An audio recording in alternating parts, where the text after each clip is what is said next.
of Create Your Life with Barbara Waterhouse at the Center for Spiritual Living, Asheville. We always begin with treatment, so take a deep breath and let it go. And take another deep breath, filling yourself up with light and love and blowing out anything that you no longer want. Yeah, there could be some people in there. Just blow it out. And continue to breathe as we know that there is a presence and a power that is in, through, and as all. It is physical form and beyond physical form. It is energy. It is light and love. And I know that that energy is what we are now, and we are what it is. Whenever that energy created, it had to create out of itself because there was nothing else. And so spirit became that which it created, which means that we are the individualized manifestations of the divine in form as us. We are God beings. We are spirit beings. We are beings of light and beings of love. And I know that we come together this night to get it to a greater degree than we ever have before. We hear what we need to hear. We assimilate what is ours to assimilate, and we use these principles to create lives that are better and better and better. And so with great gratitude and thanksgiving to be able to be here, to be able to listen, to be able to be a part of all of this, we simply release this into all that God is, knowing that God is in it all because God is it all. And together we say, and so it is. Wonderful, wonderful, wonderful. So, how many people were not here last week?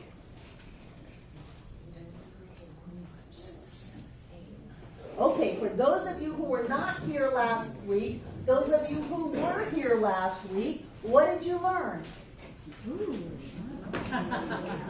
Linda. You are absolutely the greatest. Just calling us on our shit. Calling you on your shit is one of my favorite pastimes. And in what ways were you called? Susan. Revisit the past and we can change it. Revisit the past and change it. Wonderful. Jen. I loved your question, who taught you that belief? Or, for instance, when I was mentioning about worry, you asked me, who taught you to worry? And I never thought of that before. And the interesting thing was I used that with my clients this week in therapy. And it was really effective. So thank you. Good. Yeah. You're welcome. You're welcome. Yeah. Deb. I liked when you asked us who we were loyal to. Yes. Yeah. It made me start thinking, and then I wrote. It made me want to change my behavior.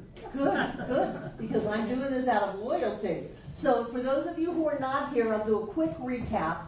Last week we talked about hidden beliefs. And usually people say, I don't know what my hidden beliefs are because they're hidden. Except everything that's going on the inside has a corresponding manifestation on the outside. And so the beliefs are always demonstrated in experiences on the outside. And when we find that experience reoccurring over and over in our lives, I like to look at relationships. Can it possibly be my father manifested as my first husband, and then my second husband, and then that long live-in relationship? Could I possibly be in the relationship with the same person over and over and over again? Yes, because I'm the one that is in the relationship. It really doesn't matter what the other person is doing. I'm the one in the relationship, so I act that out over and over again. And especially when we find reoccurring patterns, we can look at that and say, there's something there. Because it's reoccurring. I'm doing this over and over and over again. So that gives us the clue that it's a hidden belief. And then we can look inside of ourselves. And one of the big themes last week that I thought was brilliant is that every time we are experiencing a belief that doesn't serve us, it's connected to someone in our past, usually from a very young formative age. And it is our love for that person that keeps us acting out over and over and over again.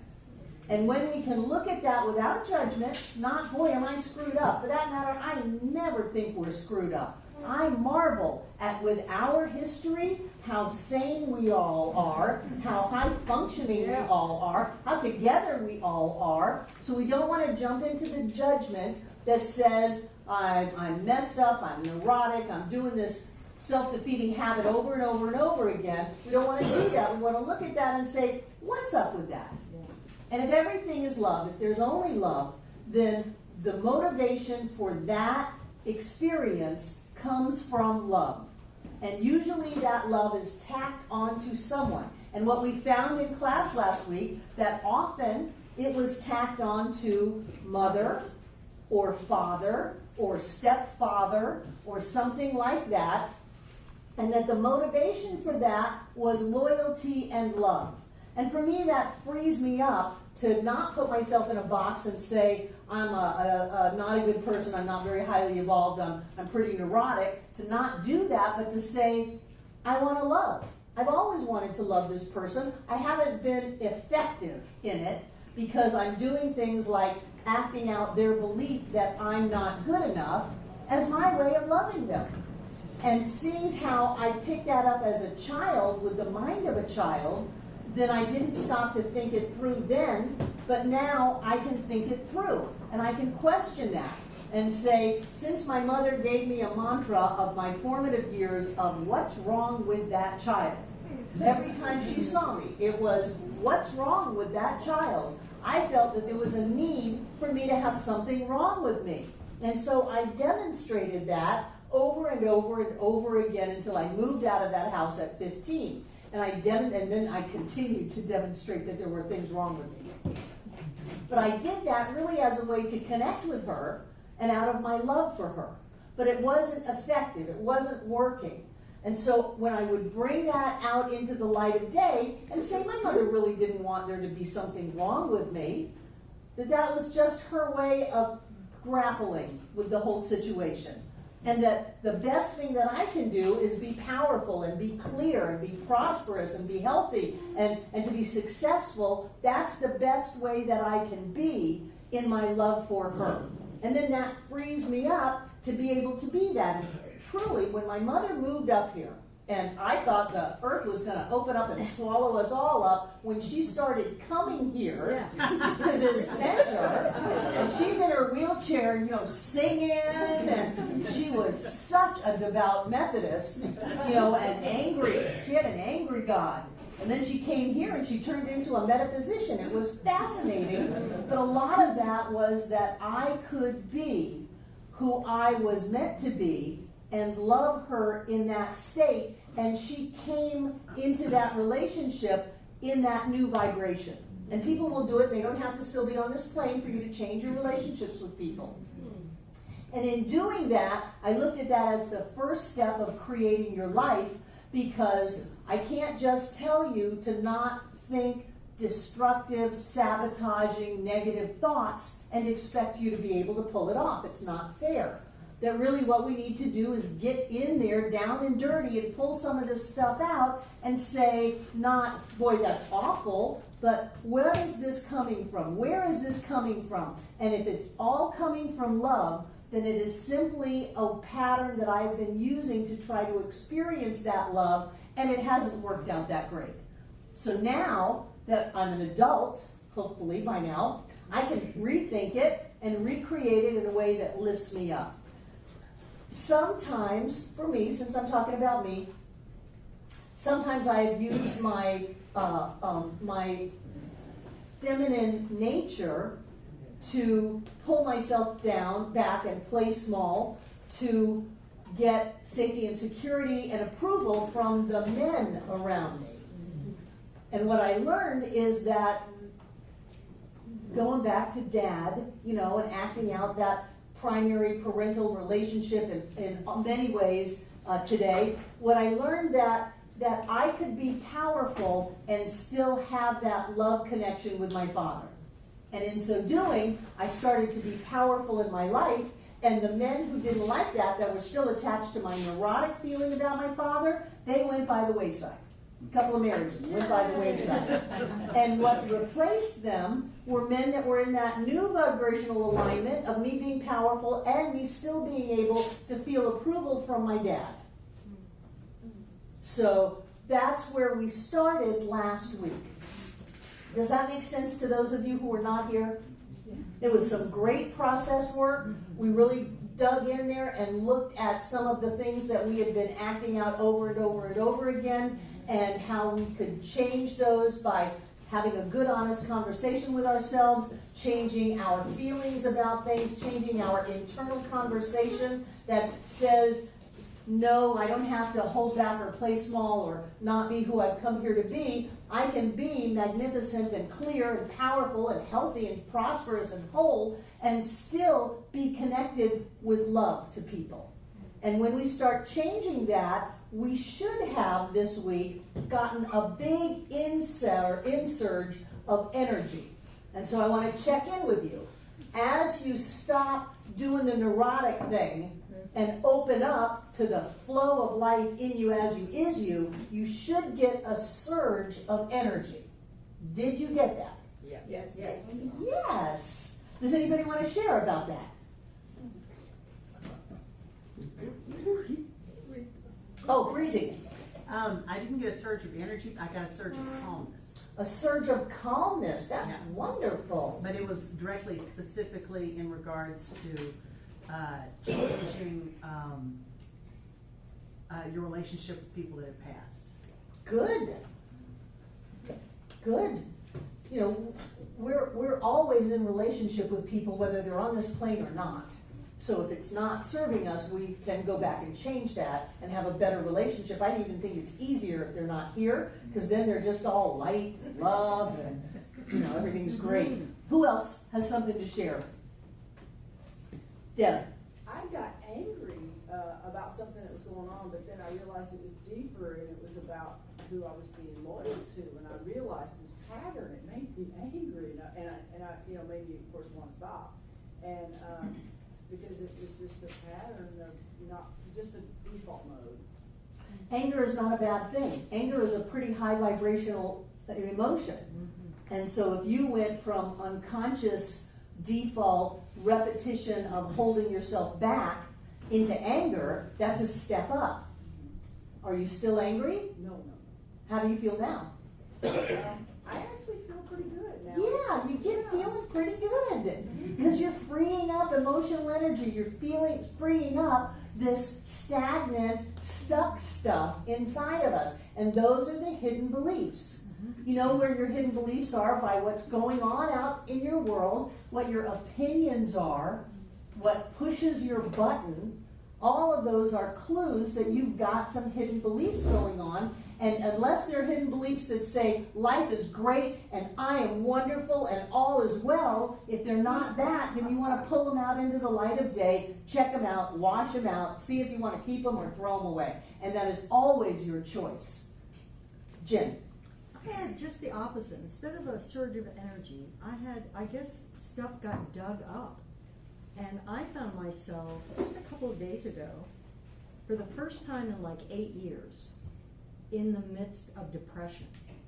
And it rocked my boat because that's been a long time for me. So what'd you do? Well, I decided if I was me and I was working with a client who was me, what would I say to them? So I kind of wrote myself a prescription. I started journaling, which I haven't done in decades. I wrote it out. That brought some stuff into clarity, but it didn't heal it. So then I decided to reach out, which is tough for me to do. But I reached out to a practitioner who I'm close with, and we had a session on the phone. Great clarity, healing, and a treatment. And then I knew this morning I would get up and spend an hour and a half in the pool, in the water. And I am all is well. And you have that surge of energy, don't you? Yes, I do. Yes, yes. It doesn't always show up as sweetness and light. Right. Some of it is pretty dirty, Yeah. you know, and it's been down there for a long time and it stinks a little bit. But when you pull it out, if you allow yourself to process through that, then you're going to come out on the other side. There's a part of you that's already healed all of that. So taking the first couple of steps sets the ball in motion, and then you can end up on the other side and have these openness and love and all is well, and then you're not carrying around all that baggage anymore. Because when we have an event and we suppress it, it takes so much energy to hold that down. And sometimes all we have to do is go, wait a minute, what am I doing? Ugh. Well, wait a minute, I can handle this. And so you did that all in a week. That's really rapid therapy. But what I want to do is I want to get us on our own side. I want to get us looking at what we are setting spiritual law in motion with. What kind of thoughts, what kind of feelings, what kind of words, what kind of actions. So that as we continue to create our life, we're doing it more effectively, we're doing it more clearly, we're doing it more powerfully than like this. So I know there were people who grabbed me yesterday and said, "Oh, I want to talk about what happened to me." One of them is not here, so they must not really have wanted to talk about it. Anything else about last week? I found it very powerful. Yes. Susan. I found when I was experiencing familiar, fearful thoughts which are uncontrolled, or I thought was uncontrolled, I literally sat down, I meditated, I went over my notes and reminded myself, it wasn't haphazard emotions that were coming to me. There was a reason. And that put you right back in charge. It did. It really did. These are not happening to me. I'm doing this for a reason. Once completely, but it came up again and again. And it's a tool, but yes, it gave me more control, definitely. Good. Yeah. Good. And where we want to get is we want to get back into identity with our true nature, which is I'm enthusiastic, I'm excited, I'm powerful, I'm living my best life ever, and then that energy is what is setting the law in motion and creating all of these wonderful experiences in our life. Pegatha. Well, I, on the way home last week, had some more ahas about beliefs that I wasn't aware that I was operating from, and then that involved my stepfather and also involved my ex-husband. And then, so it was really amazing to have those awarenesses. And then yesterday when you talked about Lissa, I had another awareness too, to where it doesn't really matter what happens with our physical bodies, because we're still infinite beings, we're still spirit, we're still going to come back and do this again because we love doing this, whether we know it or not. We're in this moment. And so I took myself off the hook. It was like letting go of all of these demands and thoughts of if you can't do this, then you're a failure. And I'm like, wait a minute, there's one of my heroes, and this is what's happening to her, and I don't see her as a failure. I just wonder. And when you said she was in a space of love and feeling it and everything, and I was like, okay, it's all love. No matter what it looks like, it's all love. And that was really, really huge for me. Thank you. And that's another pitfall that we have in this teaching, that if you don't have a miraculous, instantaneous manifestation or healing, there's something wrong with you. There are other people in the center that are walking down that same path. And sometimes the phrase is by someone close to them, well, you must not want to get better, or you must not want to get well in the frustration of that path. Right. And when we do that, we've missed the fact that we are spiritual beings having a physical experience, but we are spiritual beings. And there's no place to go, and there's only love, and there's only joy. And what is the best place to demonstrate from? There's only love, there's only joy, all is well. And then you have all of these wonderful things happen in your life, but you're not sabotaging it by going against yourself, making yourself wrong by saying, I'm doing it wrong. I'm not clear enough, I haven't had the demonstration yet. People come up to me and say, you treated for something it hasn't demonstrated yet. I said, of course it did. Of course it did. Don't bother me with facts. They're just facts. That thing has demonstrated. It's right here, it's right now, and you're not going to convince me that it isn't. Now go away. And that's the best place to be for a demonstration. To be open to the greater possibility of all good happening right here and right now. And we can't do that if we're busy sabotaging ourselves, or if we're busy trying to prove that we're not good enough, or that we don't have it together enough. I've seen people say, I can't come to this center because I'm not spiritual enough. Oh no, thank you, Jane. Oh no. The truth is that we're all just as spiritual as we're going to be because we are spirit. There's no way to be more spiritual than we are right now. What we're doing is we're opening up to it. So one of the first things I wanted to do in this idea of creating our life was to get us on our own side so that we're not sabotaging ourselves, going against ourselves, setting ourselves up to failure, lost in some kind of neurotic treadmill, like the hamster on the circle thing, and just having our life happen over and over and over again. So we had great awarenesses last week and great awakenings. And now what I want to talk about and take us a step farther is the power of our word. The power of our word. When I went to see Will Rocking Bear for the very first time many years ago, he looked at me with all of his shaman stuff, and he said, "Stop lying." I was so insulted. Let me explain to you, mister. I'm a religious science minister. I understand the power of my word. I don't lie. I don't lie. I don't say things that are falsehoods. And he sat back and chuckled. I said, of course you do. Every time you say you can't, you're lying to yourself. Every time you say you shouldn't, you're lying to yourself. Every time you say that this is hard, you're lying to yourself. And then there are the big lies of people who just lie. And sometimes we do intentional lying, and sometimes we do lying that we're not really sure is lying. That's where Don Miguel Ruiz's first agreement comes in: be impeccable with your word. If you say you're going to do something, then do it. Be aware of the words that come out of your mouth. And if you are calling forth into form a situation that you don't want, then stop it and call something else into form. It's not the first thought that is so critical as much as it's the second thought.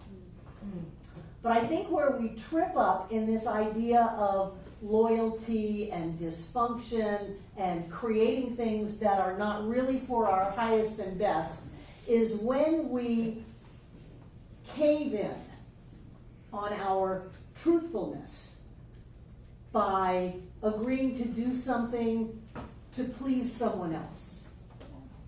By saying that, and I have this, if I ask you to do something and you don't want to do it, just tell me, I can handle it. But if you tell me you're going to do it and then you don't do it, it makes me crazy. Because I could have handled it. I gave it to you and you said I've got it. And then you don't have it because you really wanted to please me, except the underlying desire was to have me upset with you. So maybe we've gone with pleasing dad and having mom get mad, something like that. And then the outpicturing of that, the end demonstration, is that the person who said it is a failure. Well, I didn't do it. I'm annoyed. And that dysfunction is just acting out again. And that's a lie. To tell somebody that something's okay with you when it isn't is a lie. To tell yourself that something is okay with you when it isn't is a lie. And so one of the first premises that the first premise that Rocking Bear ever gave me, and one of the first premises of spiritual growth and being able to create your life the way you want it, is not to lie. Some people think that they should be manifesting something and they don't even want it. Pray for me for a new job. Well, do you want a job? No. God, I don't want a job. Treat for me for a new job. And then, well, why hasn't this demonstrated? Or why are you not happy when you get the job that I treated you for? Because the very first thing was a lie. And it's important to take a fearless and moral inventory of who you are, and what you're thinking, and what you want in life, and how you want to be, and to be honest enough to let go of the old ideas. Last week we talked about this idealized image that people have of what they're supposed to be. And it can come from childhood, that you're supposed to grow up and go to college and get a white-collar job and work long hours and have a big house and drink yourself to an early grave. You're supposed to do that because that's what's expected of you. And in reality, you want to be a landscaper, and that's what you love. But you never get to do that because you would never be honest enough about what you want to yourself. And then you didn't have the courage to take action on your own behalf. Well, I have $70,000 worth of student loans. So what? Why should you suffer with student loans and suffer in a job you don't like? Go be a landscaper. Pay off the loans. You're going to pay them off anyway, unless somebody gets elected that's going to wash them all away for us. I digress. But this idea of honesty is so important, because if you're on your side, you'll be honest. You'll be honest to yourself, and you'll be honest to other people. You'll be honest in your thoughts, in your words, and in your actions. One of my favorite Barbara quotes is, "Your yeses mean nothing if you cannot say no." Right. Yeah, you can write that one down. That's Barbara Waterhouse. Your yeses mean nothing if you cannot say no. And so we've got to look at what we have lied about in our life. And we often say yes, and then we hope someone can read our mind and that we don't really want to do it, and they'll let us off the hook without us actually having to say what we're thinking and feeling. Because to say what you're thinking and feeling requires self-worth, a little courage, a little inner strength, a little backbone. Ernest said we need more backbone and less wishbone. So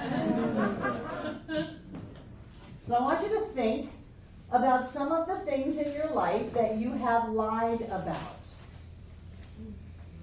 It can be just a flat-out lie. It can be a lie to yourself. It can be a lie that you've made up about how life works. Any allness statement is a lie. Allness statement. All men are. That's a lie. All politicians are is a lie. Money always, that's a lie. Because life doesn't work in those allness statements. But when we think that way, and when we tell them to ourselves, we brainwash ourselves until we're living the lie. And when you're living a lie, you're not in that creative mode of manifesting the life of your dreams. You're in the stuck mode. The stuck mode of not understanding why you're frustrated, why you feel wiped out all the time because you're I want to be free. Now, get down, down. I want to be free. Get down, down. You're exhausted. I told you we were going to have fun in this class. By the way, the vision boards are next week. Yeah. Remember, they're next week. So, how do you lie to yourself? How do you tell yourself that you're not strong enough? That you're not powerful enough? That you're not smart enough? That you're not capable enough? Anytime you say, I can't, it's a lie. I shouldn't. It's a lie. I mustn't. It's a lie. Anybody want to share? No! Yeah, come on, we can choose something to share. I have to. I have to. You don't have to do anything. What Brian Byro gave me, I get to. I'm so excited about being able to. I want to. Yeah. Yeah, I'm so excited about being able to go feed the dog. I'm so excited about being able to take out the compost. I'm so excited about being able to change the sheets. Yay! Because I would rather live a life like that than a life of, oh, I have to. I've got to do this. You know, I don't have any time, and I got to do this. That life sucks. I don't want to live that life. So I have to. What else? What else do you tell yourself? I don't care. I don't care when you do care. Yeah. Where do you want to go to dinner? Oh, I don't care. Wherever you want. I can't believe they picked that stupid Mexican restaurant again. And that's the life you get. Did I just pick that right out of your head? I did, didn't I? There's only one mind. What else? How many of you tell yourselves you're bad? John L. does. Say I'm too much. I'm too much. Oh, I shouldn't have had that ice cream. That was bad. I'm too emotional. I'm too emotional. I don't have You should just be a cardboard fake person. Yeah. No, no. So really, what is the truth of that? The truth is that I'm a highly emotional person and I have feelings and I need to feel them and not have them, not suppress them. That it's good to be emotional. Say that. It's good to be emotional. Yeah.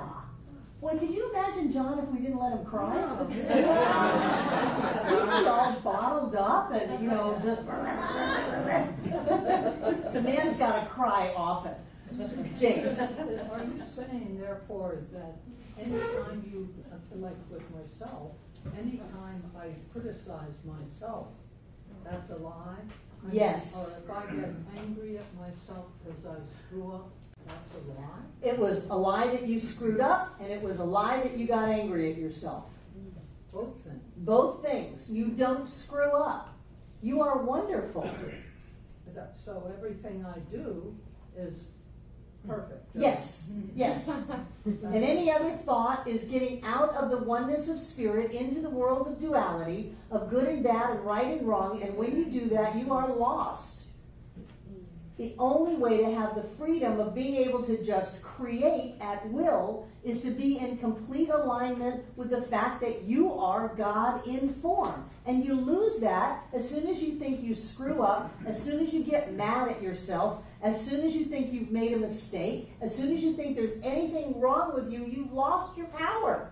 You just lose it. There's nothing wrong with you. It's like one leaf on the oak tree saying, oh, I'm not as red as that other leaf. I must have just screwed up this year and I should just die. How absurd is that? Or to think that somebody else deserves a good life and you don't.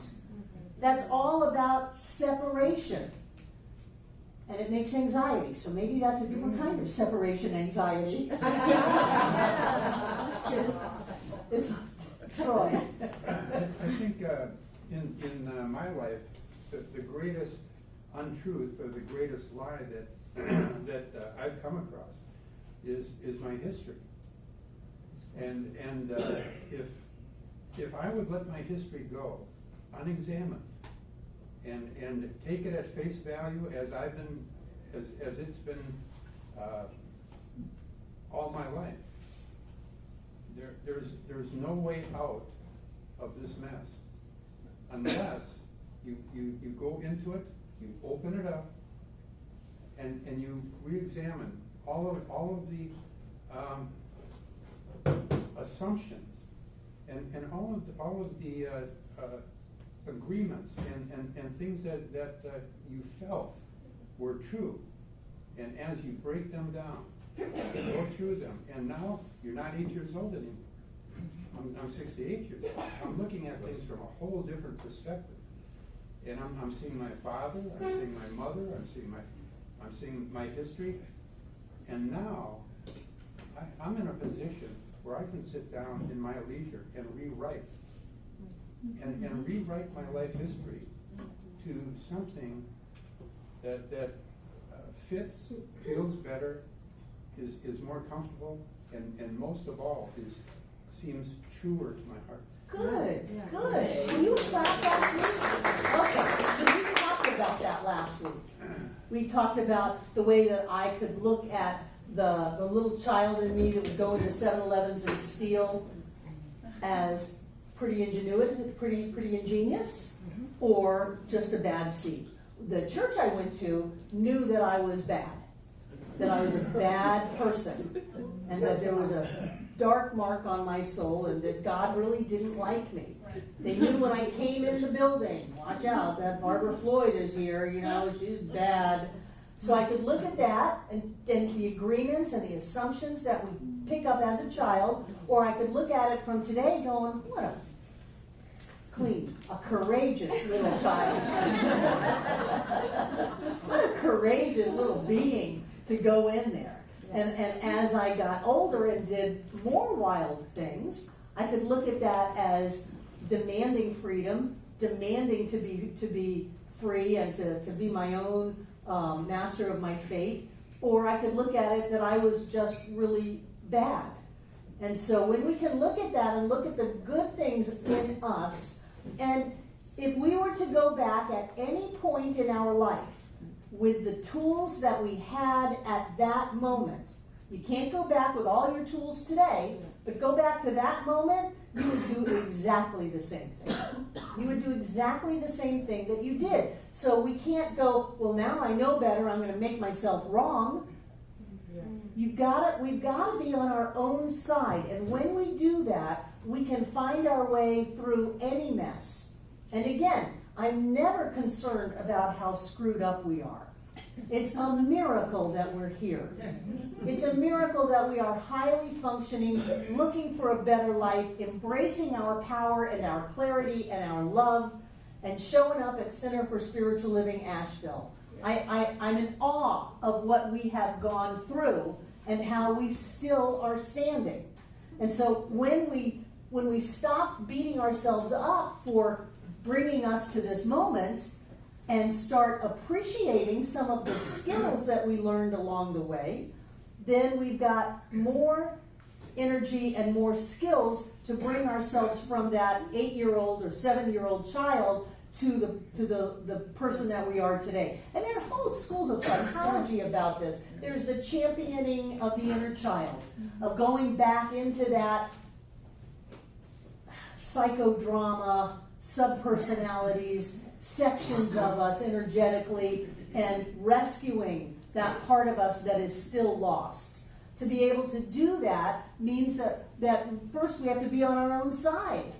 Instead of leaving parts of us, in dungeons and in dark holes and things like that, we've got to be on our own side and be willing to go and embrace and love that part of us. Yeah. So I elected a long time ago to love the parts of me that other people thought were bad and to appreciate those in my life. And it was my sister that taught me how to change my past, how to rewrite my story. And Margaret and I, when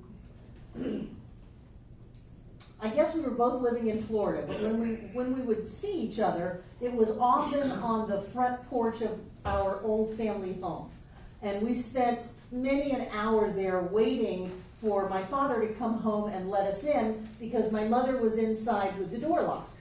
She just put us outside and locked the door, and when your father gets home from work tonight, you can come back in. So we would sit there and we would just wait for hours, just wait.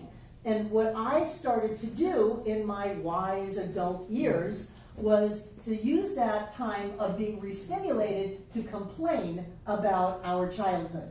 Do you remember how many days we sat here, how we peed in the bushes and drank out of the hose and stole food from 7-Eleven and the neighbors' yards trying to survive? Do you remember we had one pair of rubber thongs for the whole summer? Do you remember? And one time we got together and she looked at me and said, I don't know what you're talking about. She said, I had a wonderful childhood. And my first response was to get angry and say, no, you didn't, I was there. And then I realized the genius in it. And she has always talked about her childhood for all of those decades as a wonderful childhood because she chose to see it as wonderful. And so we can go back and change the past. Quantum physics says it's a puzzle. How we can so easily change the future by turning down one road instead of another, that mathematically we can equally easy go back and change the past. We just haven't quite figured out how to do it. Sherry. So are you saying that she looked back and changed the details, or she kept the details the same and said it was wonderful? No, she ended up having this wonderful grandmother and puppies, and she had this great childhood, and she left the other childhood behind. And she also, in doing that, psychologically, she went back and got that child, that inner child that was stuck in the bad childhood, reliving it over and over and over. Every time she'd see her sister, she's forced to relive all of this trauma, and she brought that into a different reality, which was wonderful. And had a grandmother, and had lots of food, and everything was wonderful. And she stuck with it, and saw the genius in it, and changed her life and her future, because she wasn't still dragging the trauma of the old childhood with her. But to do that, you have to be on your own side. You can't be putting yourself down. You can't be making yourself wrong about every little thing. Every time we say, boy, that was stupid, that's a lie. It wasn't stupid. You're the genius of the universe. Manifest in form as you. Do you know what it takes to keep your heart beating right now? You are so smart. And it may not be conscious, but it's still your intelligence. And so every time we say, I can't, I shouldn't, I mustn't, I won't, every time we say, I don't have what it takes, I'm not smart enough, I'm not young enough, I'm not the right sex. It was so funny when we were building this place. This was 20 years ago, and people would come in, worker type people, and they would want to talk to the pastor. And I said, well, what do you need? Well, I need a check for such and such. And I said, well, I'm the one who's writing your checks. You know, where salespeople would come in, and they'd want to know where the minister was. And I would say, that would be me. You know, that was only 20 years ago. Well, you're a woman, you can't be a minister here. We're in Western North Carolina. Are you nuts? You couldn't possibly understand the complications of a copy machine that I want to sell you. So anytime we say, I'm not the right sex, I'm not the right age, I don't have the right background, I don't have the right social skills, I don't have the right wardrobe, whatever it is, those are all lies. And they separate ourselves from ourselves.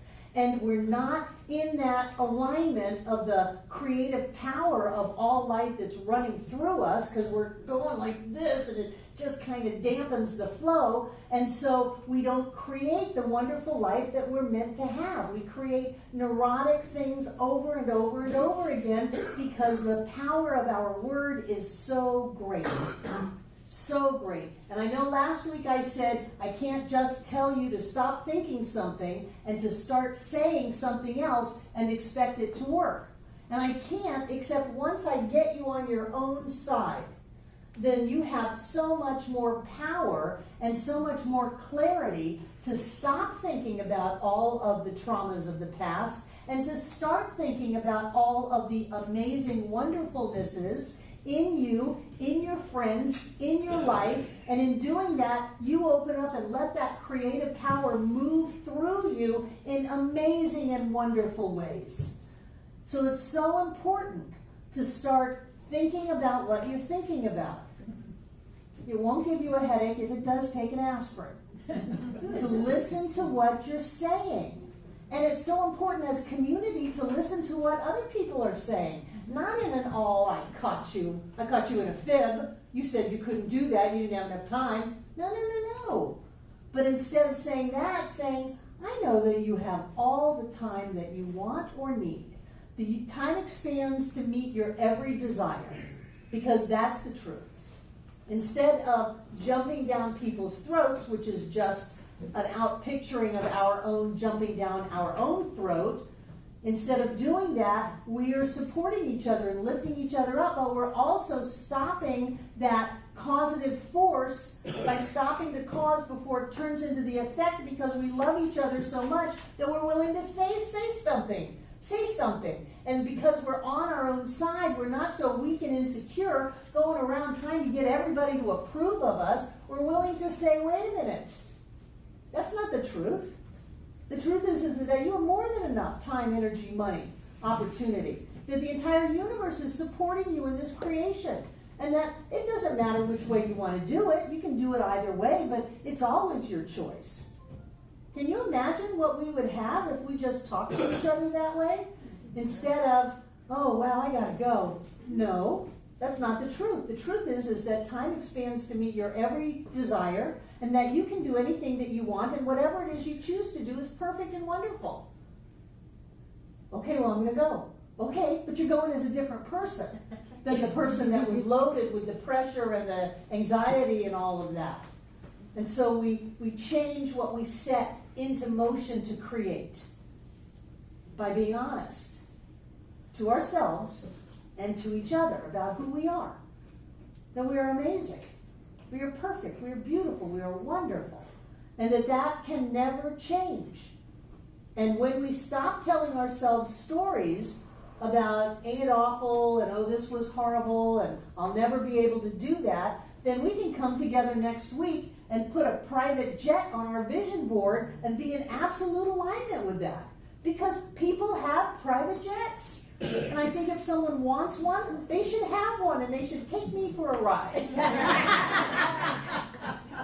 But as long as we're busy making ourselves wrong and then trying to put on a front that we're all spiritual and holy so that everybody else at the center likes us, then we're never going to have our private jet or whatever else that might be.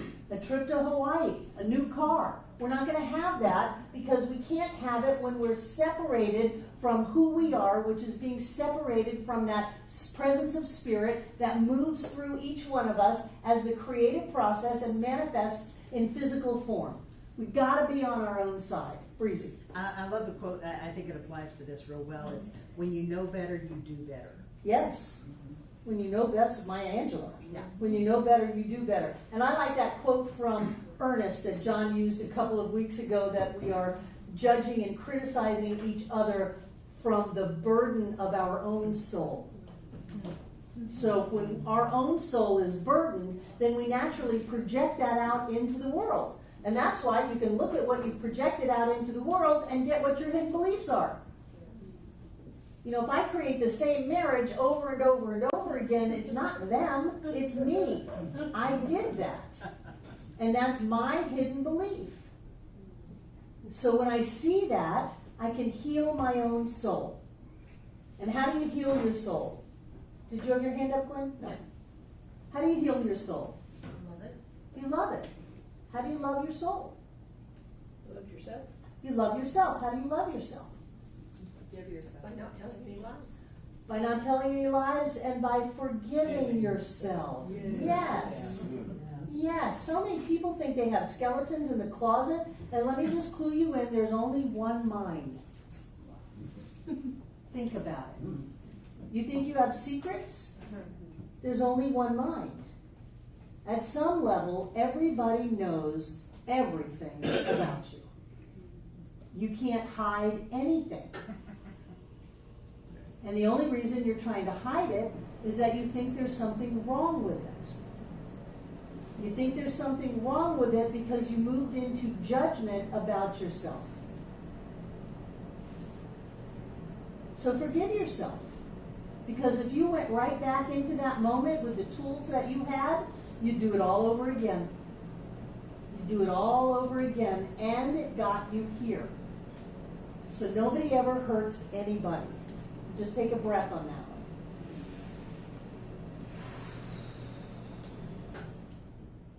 You say, I did this to that person? No, you didn't. They drew it right out of you. And you drew it right out of them. Yeah, that's a pondering one, isn't it? Nobody ever hurts anybody. Nobody can ever take anything that is yours. And you cannot keep anything that's not yours. Life is a vibration. The outer is always reflecting the inner. And so when you are going around going, they hurt me, they did this to me, they took this from me, those are lies. Those are all lies. Because we are the point of manifestation in our world.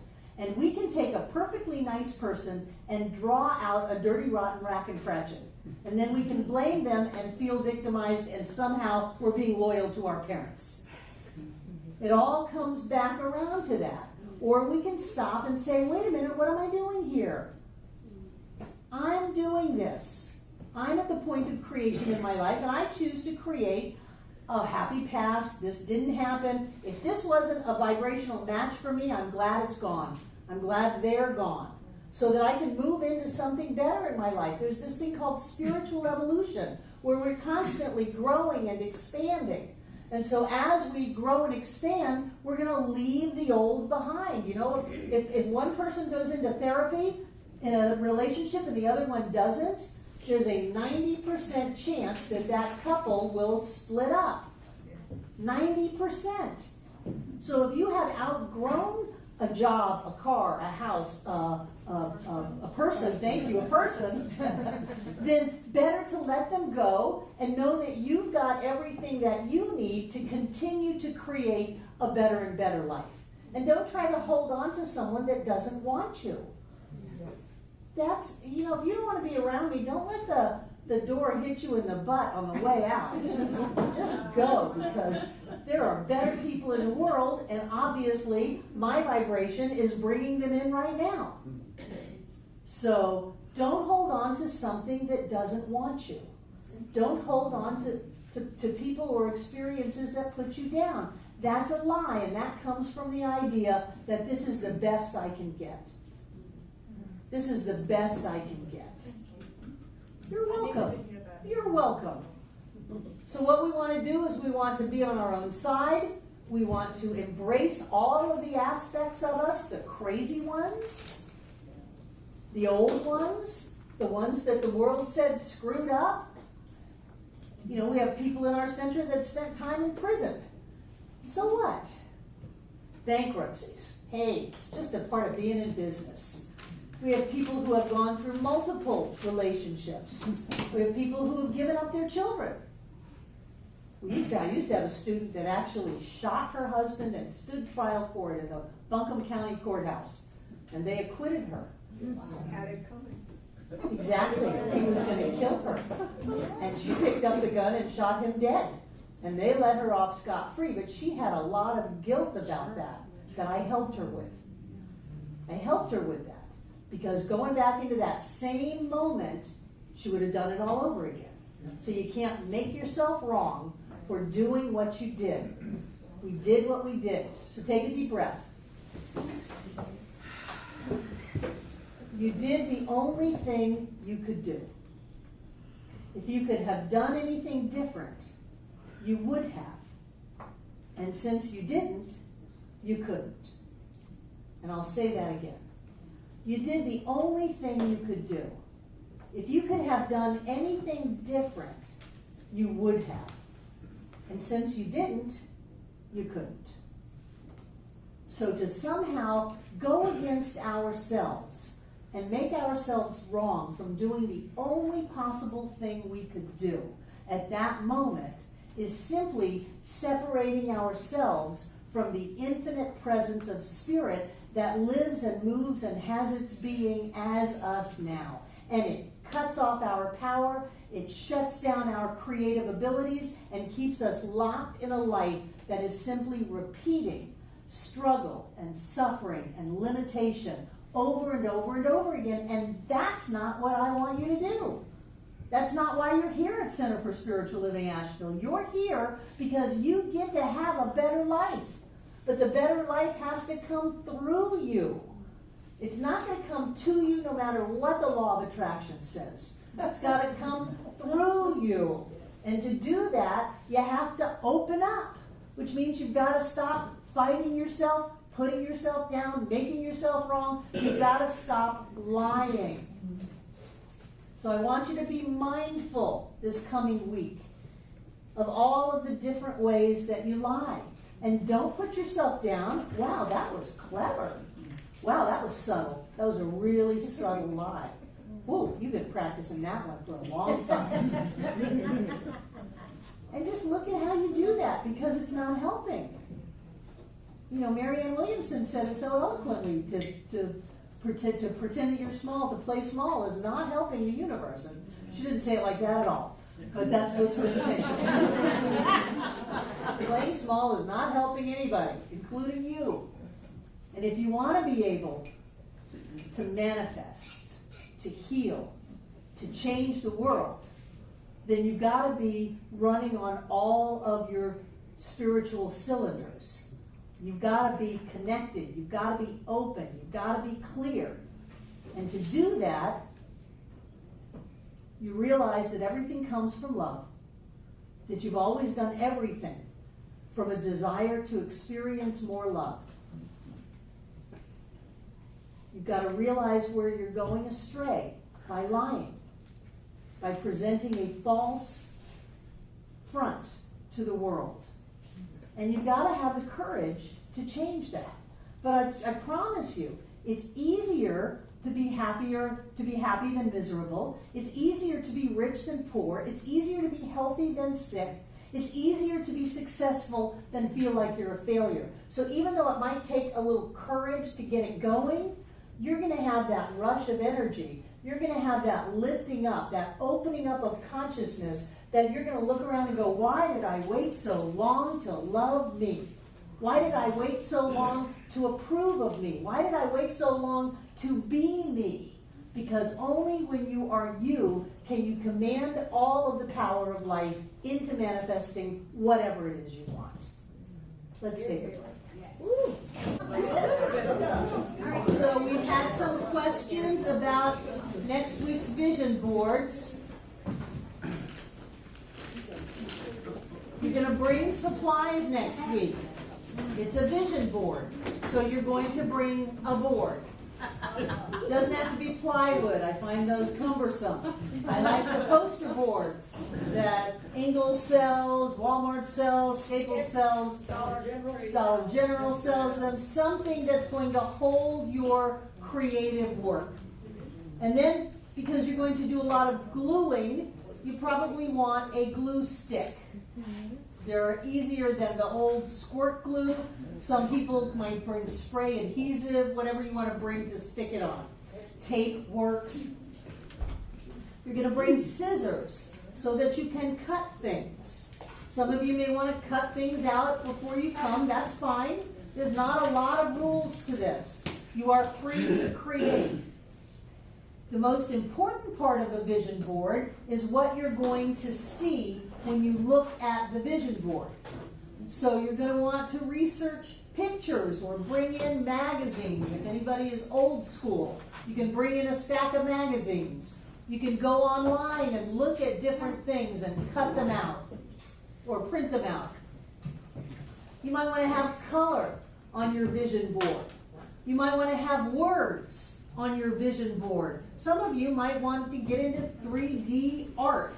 Go for it. Have things sticking out of it. It doesn't matter. It's your vision board. But what you're going to do is put that somewhere where you see it a lot. Not where you've got to go pull it out of a file or pull it out of a closet and look at it. You're going to want to wake up and see it. You're going to want it imprinted in your subjective mind, your subconscious mind. You look at that over and over and over and over and over again. And what it does is it puts these ideas into you, which then sets spiritual law in motion and demonstrates the outpicturing of the vision boards. They're really a lot of fun, and they're very effective. They don't take a lot of work, which I like. You make it and you stick it somewhere where you see it all the time, and then before you know it, you're in that situation that you had on your vision board. Some people are not going to be here next week. So can you make a vision board without coming to class? Of course you can. And everybody watching online, you can make a vision board. If you want to bring your vision boards the week that you come back to class, great. We'll be happy to look at your vision board and tell you how amazing you are, how wonderful it is. Next week, we'll probably be showing our vision boards in whatever level of completion they are to each other. It's going to be messy. It's going to be fun. And just come prepared to be wild and crazy in your creations. And there's no right or wrong here. If you decide you don't want what's on your vision board anymore, take it off. If you want something else on it, put it on top of something. You can do whatever you want on your vision board. Has anybody ever done a vision board and had it manifest? What's manifesting? Paloma. Your granddaughter. Wonderful, you created a baby. It's a miracle. Who else? Bass dulcimer. You got that dulcimer. Mhm. Yes, Yeah. yes. Who else? Gardens. Gardens. You have beautiful gardens in your home. Quan. $1,200. Yay, $1,200. Yeah. Elizabeth, I created a room. you created what? I created a room out of a garage and I drew it like it came out. Wonderful. Wonderful. Who else? Lynn. A cabin. You did. You created a cabin. Who else? Deb. A house. Yes. Who else? Larry had his name. A grandson. You and Susan. Wow. I visualized him come across that shape so many times. And there he And my was. daughter said, I'm never gonna have any children. Yeah, I good for got you. one from him. Good for you. Sharon. When the minivans first came out, I had those posted all over the place. And that's, I went shopping for a vehicle later, didn't even think about that.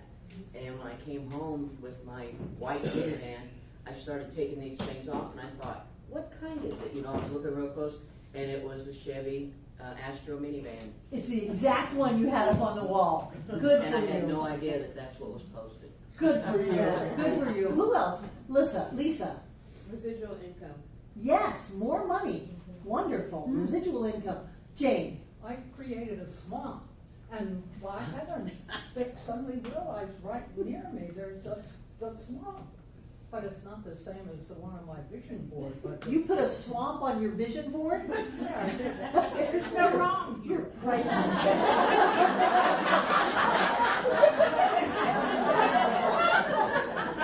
And then you had one in your neighborhood. They put it in for you. well, yeah, all of us, I walked through it all the time, and then I suddenly realized, oh my heavens, this is very much like what I did on the vision board.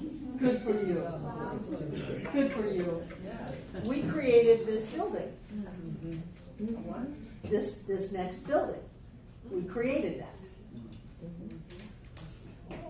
This property came on sale after 9 o'clock on a Tuesday night. I was going home after my practitioner class, so I know what day it was. And I got a call on my phone answering machine. This is how old that is. And it was a member that was a realtor, and all they said was, it's on the market. And I knew exactly what they meant because that is the only property in Asheville that does us any good. And our property line used to stop right past that front door. We built all the way to the edge of the property.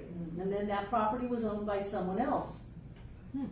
So we got on the line, did everything, got the contract ready. Don't quibble about the price. That is the only piece of property that can help us.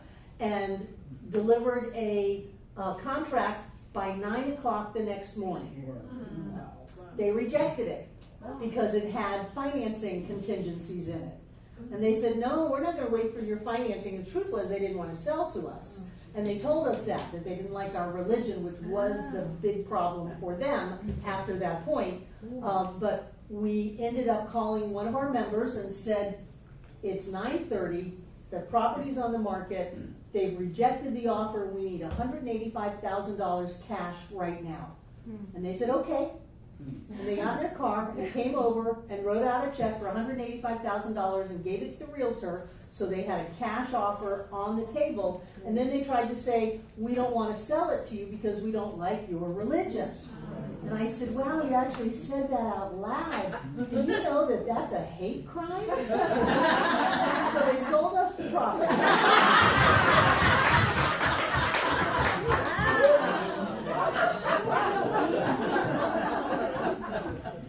But you can put something out there, and no matter what has to happen for it to show up in physical form, it will show up in physical form. The thing is to be clear about what we're putting out there. Deb? There were more than one person that loaned you money. Remember, you put it out at church that. No, that was to build. Oh, to build. That was build. That was one of the many times we ran out of money to build. Okay, I was thinking it was the same thing. No, A different thing. no, we didn't have time to wait for a Sunday. Okay. Yeah.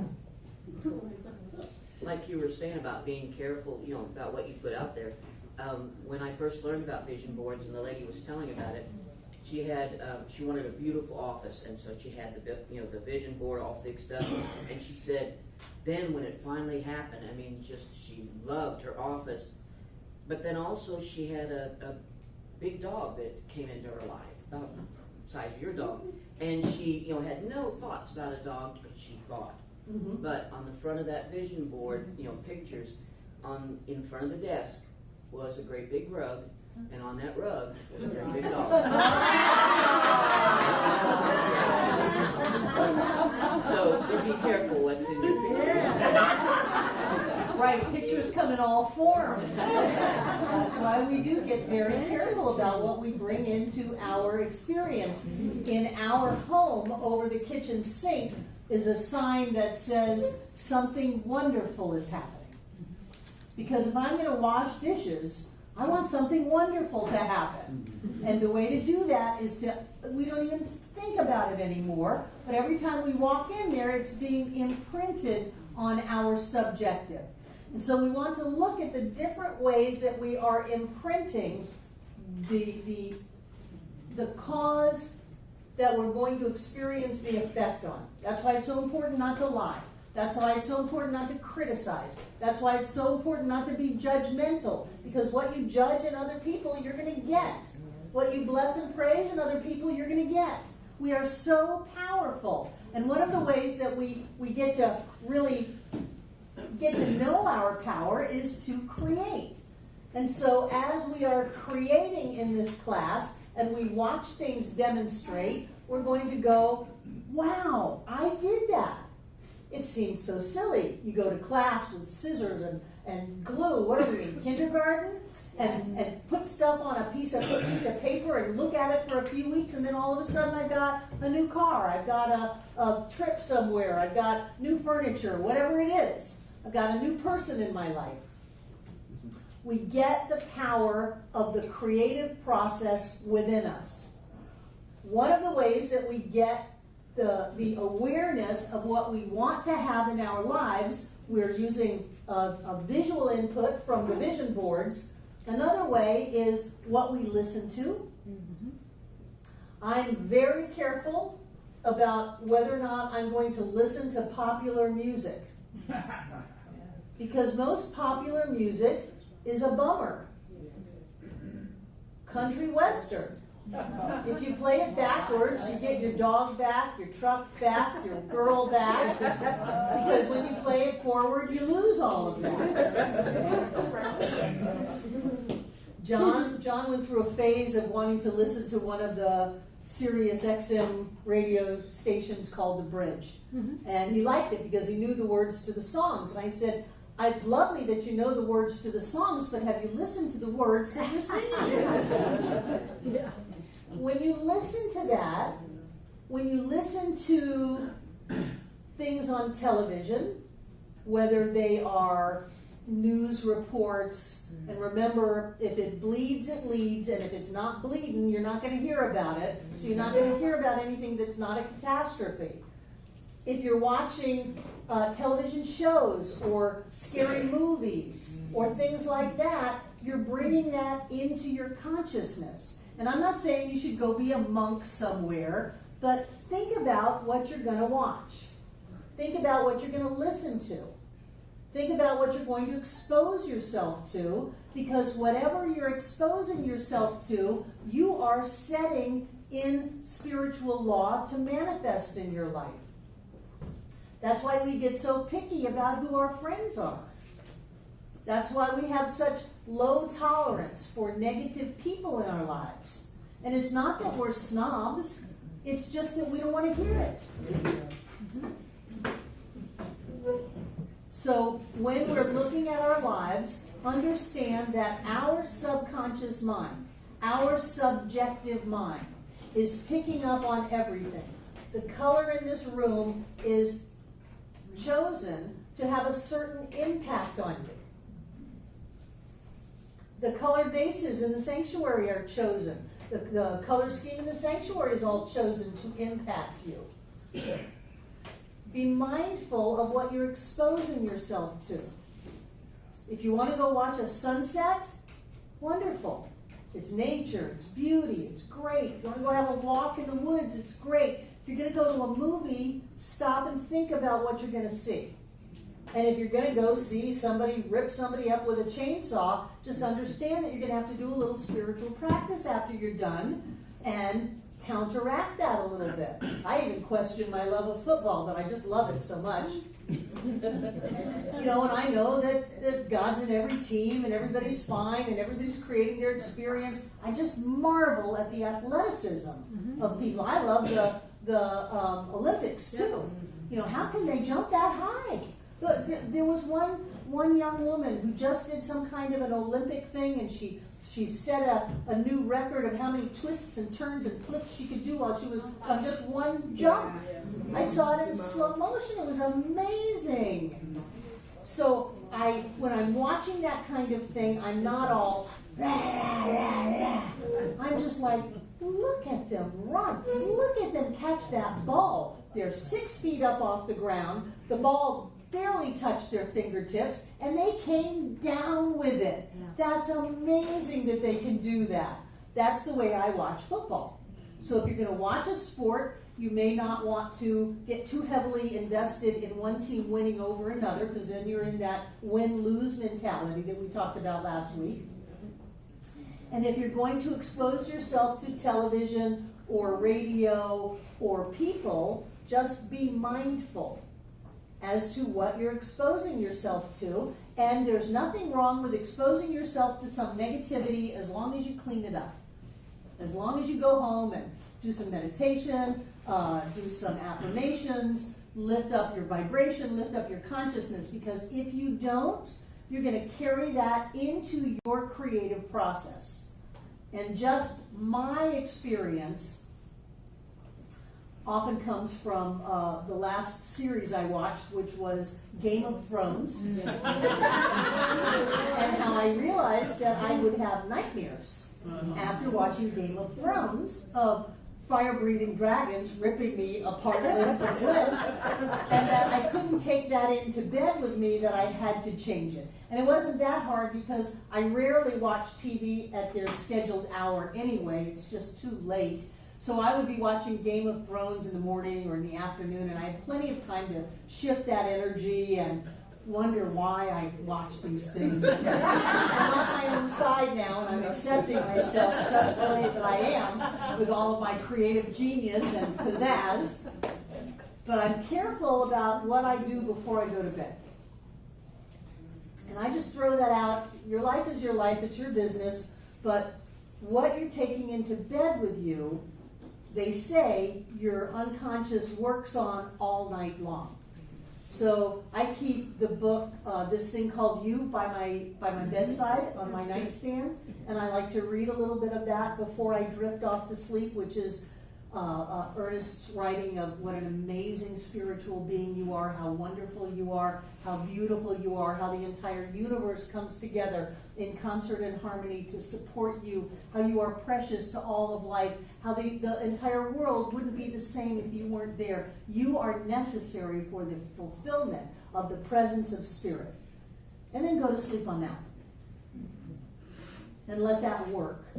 Take a peek at your vision board before you go to sleep and let that work in your subconscious. The other thing that it's important to be aware of are the words that are coming out of your mouth. They are highly effective tools to create what you want in your life. And although last week I told you that I wasn't going to give you an affirmation to say 1,000 times because it wasn't going to work if you were busy being against yourself, now that we're all coming into alignment with being for ourselves, we can embrace the idea of consciously creating statements that we want to say to create our life. And the first thing is you got to think about what kind of a life do you want to create. And you're thinking about that because you're getting ready to do vision boards. So what kind of thing might you want to create in life? Money.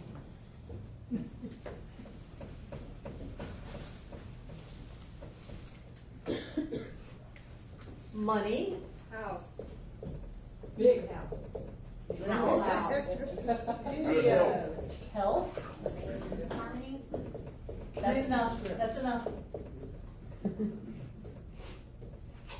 Harmony.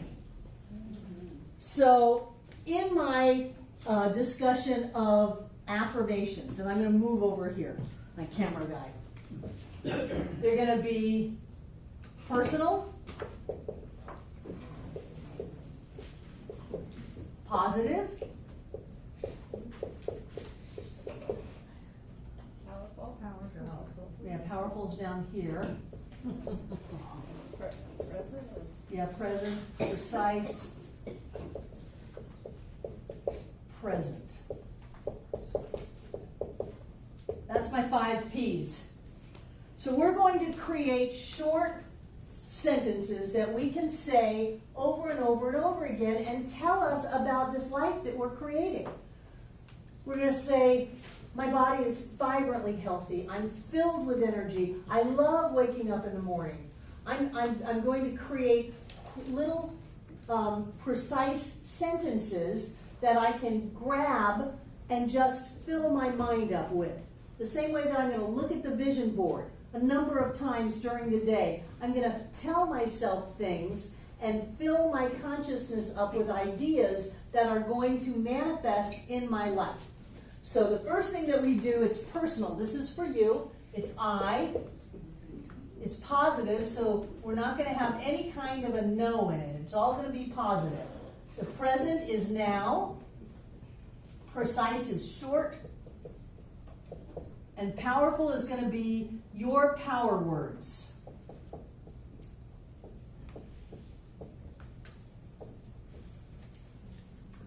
Different people have different words. When I first was in this teaching, I was 24 years old and stone cold broke. I was on welfare, food stamps, giving plasma twice a week, and I had a 3-year-old child and no place to live, no car, no job. So these wonderful ideas of abundance and prosperity and all of that stuff meant nothing to me. They had no power to me. They weren't connected to me. The first thing that I started affirming was cash. Not even money. It was cash, because I dealt in cash. That was when a checking account was $10 a month. That was food. So checking account was completely out of my range of ability. And so I dealt with cash and money orders. So I affirmed cash. Then I affirmed cash and money orders because I paid my bills with money orders. I'd go to the store and give them my cash, and I would get back the magic money order. And then I moved into the realm of checks. And it was cash, checks, and money orders. But it was a good 10 years before I had any idea what prosperity was. True prosperity includes perfect health, perfect wealth, and perfect happiness. For me, prosperity was some ridiculous amount of wealth that belonged to other people, and there's no way that I would ever have that. So I didn't use the word because it wasn't my word. I used cash. I could have even used change because I dealt in a lot of that too. So you're going to want to use your own words to supercharge this quick little statement of what you're telling yourself your life is like, even though it hasn't shown up yet. You're setting creative law in motion. And the first thing we've got is money. And I would take a jump farther in the creative process to what is it about money that you want? Do you want just a bunch of Monopoly money?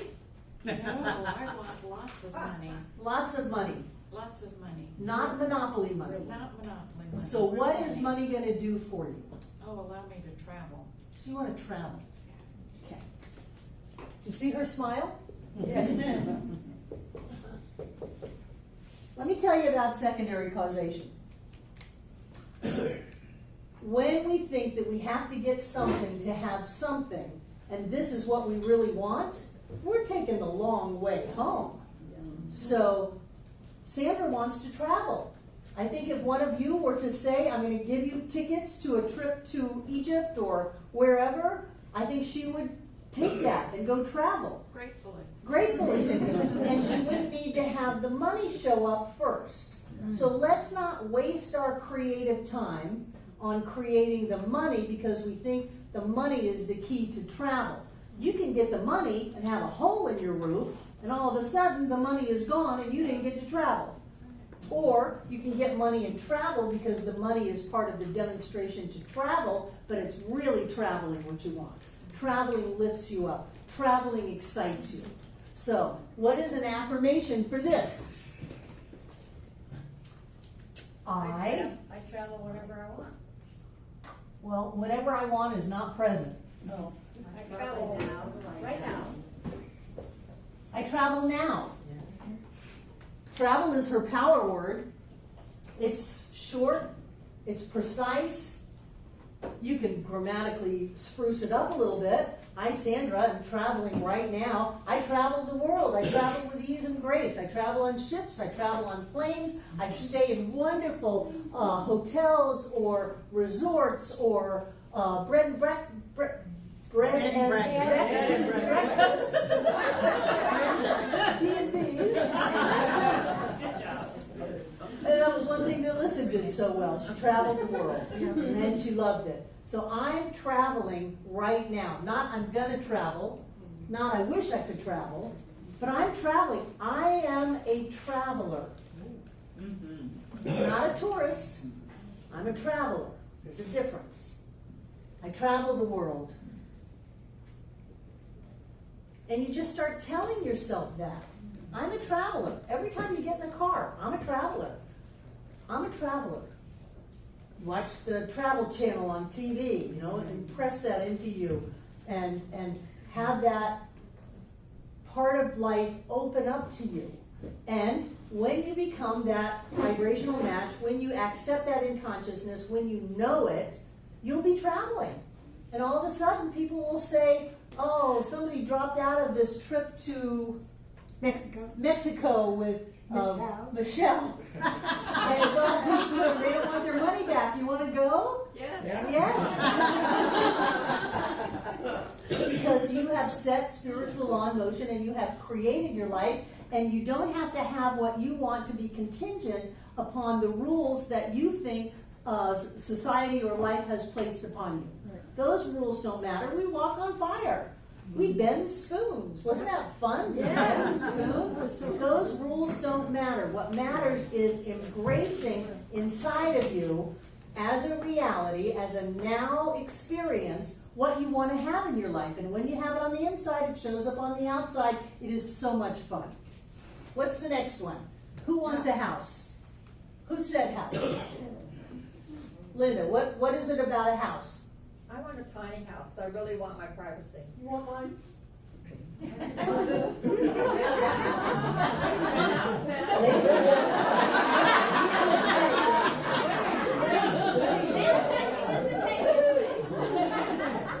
Right, because somebody said a big house. Somebody else been over there. Yeah, I don't want a big house. Yeah, me either. I like the tiny house. So Linda, what will a tiny house, what will a house get you? Listen up, Chris. My house is in the woods, but it has a view and a river. So what you will have is a view, A view of privacy, privacy. a view, a river, The woods. the woods. The woods. Let her do it, Vinny. So what is all of that? It's probably 3/4 glass. Okay, I don't want the architectural aspect of it. Okay. I want the inner experience of you coming home. What is that to you? It's joy. Joy. Joy. So we can still have the house, but you can demonstrate a tiny house in the woods on a river with 3/4 glass and be miserable in it. How many people have grabbed onto someone to marry? And afterwards, you're miserable with them, and you thought it was such a good idea. So don't go for the house itself, go for the joy. But you can have joy in your living. and joy in your living space. So you don't want to limit it to your home. You can have joy in your center, joy in your car, joy wherever you go. So the affirmation would be, When do I move into your house, Chris? I live in joy. can you do I live in joy? I live in joy is awesome.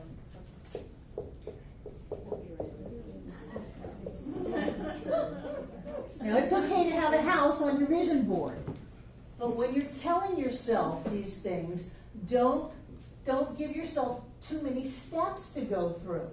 You just want to be in joy, and that joy will manifest in every area of your life. It has to. Whatever's on the inside has to manifest on the outside. It'll manifest as your body, your work, whatever you do. You do something with a van, I know. I will be, but right now I'm working on my taxes. So that joy will manifest in every area of your life, including a home. Okay. D. So for me, the live in joy is, it doesn't matter what the structure is. It's As long the as it's got a peace. lake. Yeah, you know. Or that I'm in it with Chris. Yeah, as long as it's got Chris. Right, she Yeah. was willing to like give away the house, I didn't know if I came with it. But it is more about being enjoyed in whatever the space is. Yes. Yeah. Yes. And it doesn't matter the architecture or the location or the size. It's the joy that you have in the space that you're in. Yes. Yes. So you can manifest bigger space if you have joy in whatever space you're in. It's easier to manifest something else if you're in your joy where you are. If you're going around going, oh, this is awful, then your next manifestation is going to be awful. And Chris, if you want to demonstrate a bigger house, I absolutely support you in that. Great. I need bigger closets for her shopping trips. Or for her just getting her shopping. Well, I've been in your home, so I totally support you in creating something bigger. Deb. Well, right after married, I moved into our new house. A friend of ours got us one of those little yard flags, and it says, "Home is wherever I'm with you." Yeah. And I love it. And so, and then it said, "Established the year we got together." Right. And then we put that in our yard, because really, that's really what it's about. Right, Yeah. right. Thank you, Amanda. We were all feeling that. So who said no? Larry. Well, consider the fact that I've had 5 surgeries on the left hip. One on the shoulder surgery, overcome diabetes. So I look at it as a 20% always in my life. So how are you feeling when you're in health? Good? Feel good? Yeah. You want to add more words to that? Great. I feel great. So what's the affirmation? Try to live a healthy life.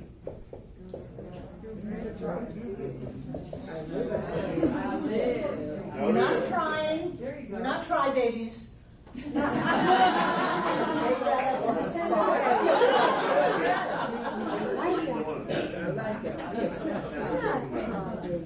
I feel great. I travel now. I live in joy. Who had harmony? Tiana. Yes. Tell me about harmony. So like harmony is like everything is working out for me, or that I'm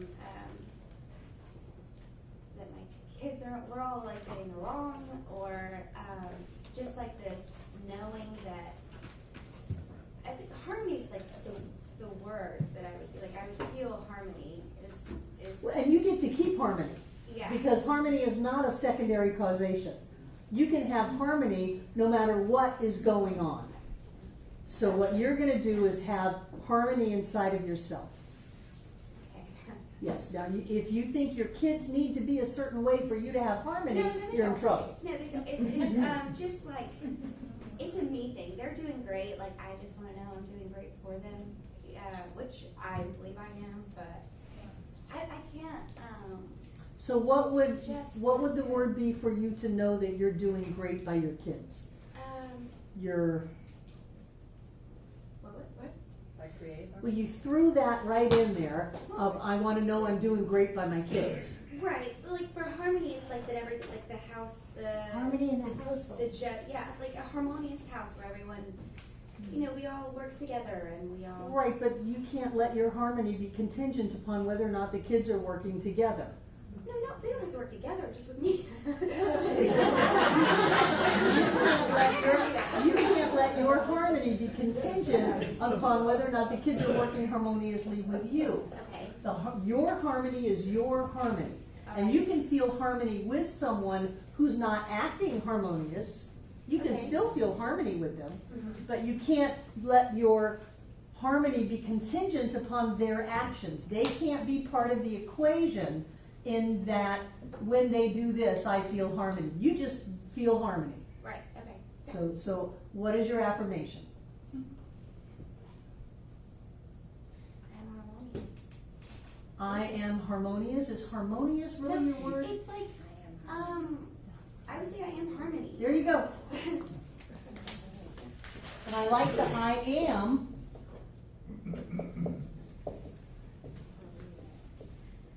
Rather than I feel. I am. There's a difference. Advanced practitioner classes. Ernest Holmes says you cannot treat consciousness. That would be a feel. You don't treat, someone doesn't come up to you and say, treat me to believe. We don't treat consciousness. We treat the end result. So if you had said, I feel harmony, I would have had to move you to I am harmony. Because I feel is still outside of you. I am is who you are. So then would you change the I feel great to I am great? Well, because he wants to feel it. No, I would let him have that little bit of secondary causation. Okay. Because he's talking about the way his body feels. Right. Yes. But for harmony, for Tiana, I would push her into I am.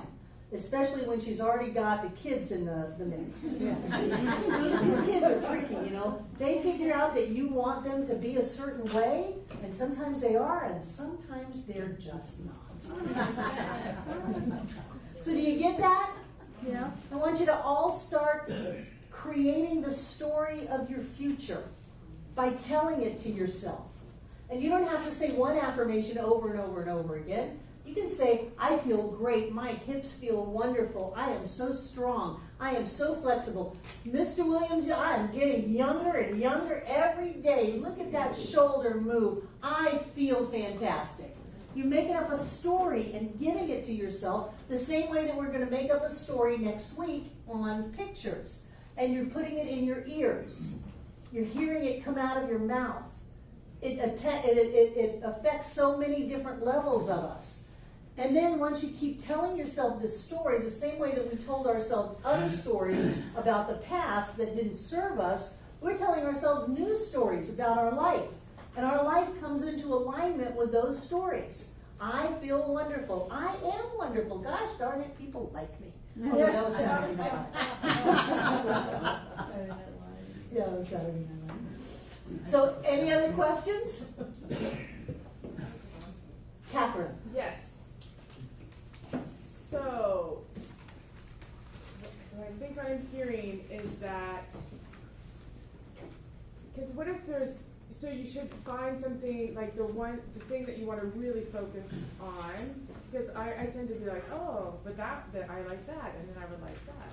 You can affirm different things all day. Can it be travel and house and health and Oh yeah. So you're a don't have to focus. multifaceted woman. Okay, all right. And you can change them. And do some affirming on this and do some affirming on that. And know that hurricanes go where they're perfect in the right places, and it's not at my beach. Actually, the knowing is that my experience is always wonderful, no matter what. My experience is always wonderful, and then they tell me the hurricane turned, and I go, fantastic. Jane. Should we bring the magazines Sure, bring some magazines. Yeah, to cut up and to share. And to share. Yeah, yeah. Oh, it's gonna be crazy. It's gonna be loud and noisy and fun. Yes, yes. What we're doing is we're bringing forth into our lives the creation that we want. That's how we create our lives. We start off by dealing with the parts of us that have sabotaged, that have an idea that we don't deserve to have the life of our dreams. We do some quick healing work on that and continue it for the rest of our lives.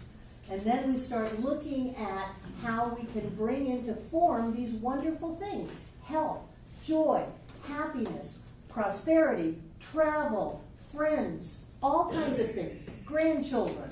We can, houses, I mean, we can create anything we want to create. All we need to do is open up to that acceptance of it. Abraham would call it to be in a vibrational alignment with that which you want to have in your life. The law of attraction would say you are attracting to you this thing. And I'm saying all we're doing is opening up to that experience inside of us of spirit in joy, as blessed, as love, and all is well. And then we zero it in on some pictures and some words and watch it show up.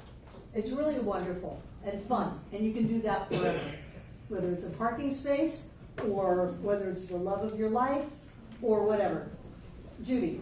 I have a question about the money one and the secondary causation, because when I think about that for myself, what I really want money to do is to the people I can help with it, the ways that I can direct it to do good. So you're doing good now. You're helping people now. And if that requires money showing up in your life, it will. Okay. But Sandra wanted to travel, so we went with travel. Yours may be different. I'm an entrepreneur. I help people. I give, before Mark Elliott, who left, came to the center yesterday morning, he helped pack up 100,000 meals. No, he packed up half of that. So he packed up 50,000 meals before he came to the center. And then the next group came and packed up 50,000 meals.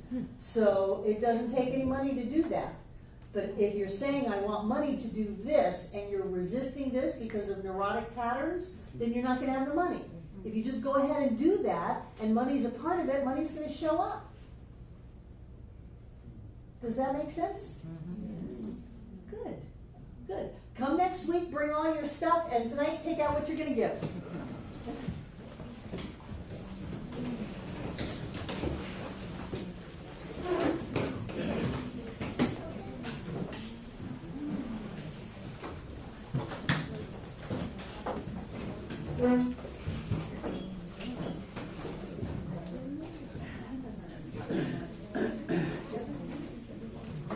I want you to know I'm enjoying teaching this class. I'm enjoying not teaching somebody else's material. I like my own material. All right. So what I know is that all that God is manifests itself in form as blessing after blessing after blessing. And so we are already blessed. We open up to the awareness of the blessing of our life, of taste and touch and color and sight and sound, of connection and love, the blessing of our health, of our prosperity, of our joy. And we know that that blessing is also manifest as this gift. And so as we give our gift, something happens where we come together and the blessing grows to touch every aspect of this center, everything that happens here, every person's life that is touched, because Center for Spiritual Living Asheville is here. We are all part of a giant blessing, and we are all blessed. And I know that each one of us comes together tonight to make this center all that it was ever meant to be. It is a place of peace, a beacon of light, a tower of strength, and a fountain of wisdom that touches the lives of all who call it home. And so it is.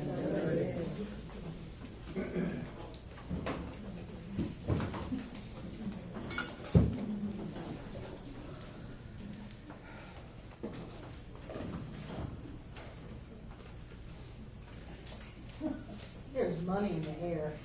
I can see it. I can smell it. I can feel it.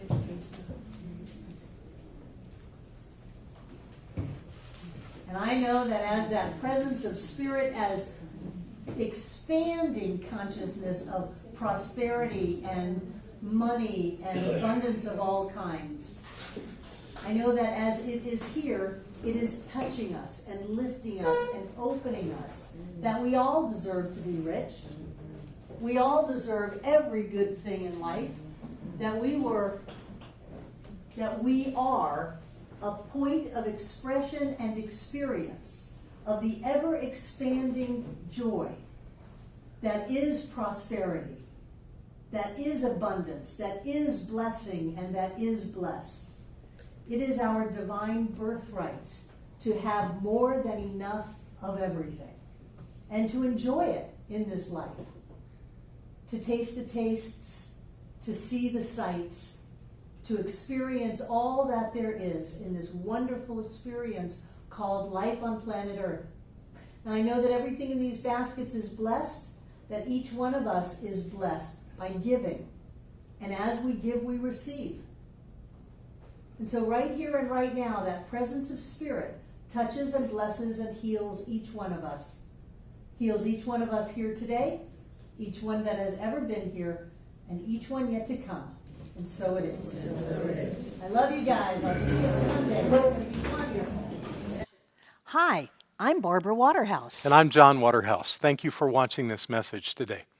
Through our website, cslasheville.org, we have over 1,000 messages, classes, and New Thought books, all to download at no charge to anyone. Producing this incredibly valuable collection of ideas is really making a difference in the world. It's changing lives everywhere. Please go to our website, cslasheville.org, and click the Donate button. You can support this life-changing ministry, and when you do, we'll send you a note of thanks and also put you on our daily prayers. By doing this, you're helping to raise the consciousness of people across the entire globe. We're changing lives together, those lives that are being more prosperous, more healthy, and more joyous. Thank you for being a part of this important work and supporting what we do here at CSL Asheville. Thank you.